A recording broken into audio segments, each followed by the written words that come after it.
Polythene দিলে আসলে কি সুবিধা, কৃষকরা এই পলিথিন দিয়ে কি সুবিধা পাচ্ছেন? সম্মানিত ভিউয়ার্স, আসসালামু আলাইকুম।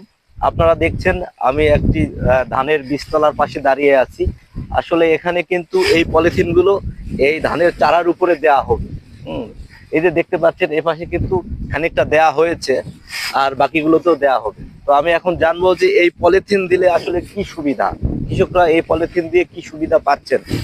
তো ভাই, আপনি যে পলিথিন দিচ্ছেন, এর আগে কি কখনো পলিথিন দিয়েছেন? এর আগে দিয়েছি। এর আগে দিয়েছিলেন।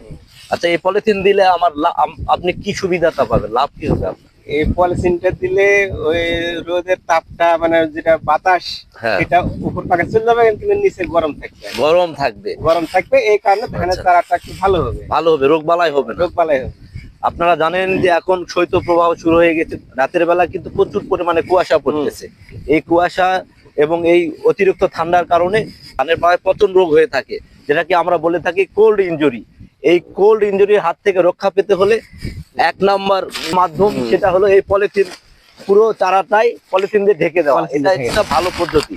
আপনারা যদি এই পলিথিন দিয়ে ধানের চারাটা ঢেকে দেন, তাহলে ওই চারা উপরে যে কুয়াশাটা পড়বে সেটা চারার গায়ে পড়বে না, এবং চারা ঠান্ডা অনুভূত কম হবে, ভিতরে গরম থাকবে। তাহলে চারাতে পচন রোগটা হবে না।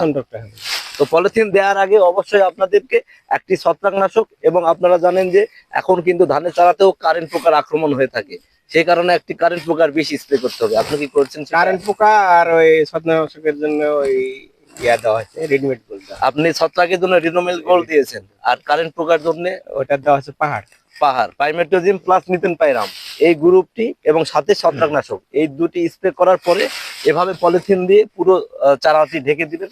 তাহলে এই কোল্ড ইনজুরির কারণে চারা যে নষ্ট হয়ে যায়, পচে যায়, সেটা আর হবে না। চারা গরম গরম থাকবে, ভিতরে পরিবেশটা গরম থাকবে, ঠান্ডার কারণে আর চারাটা মরবে না। তো আশা করছি আপনারাও এইভাবে ধানের বীজতলায় পুরোটাই পলিথিন দিয়ে ঢেকে দিবেন।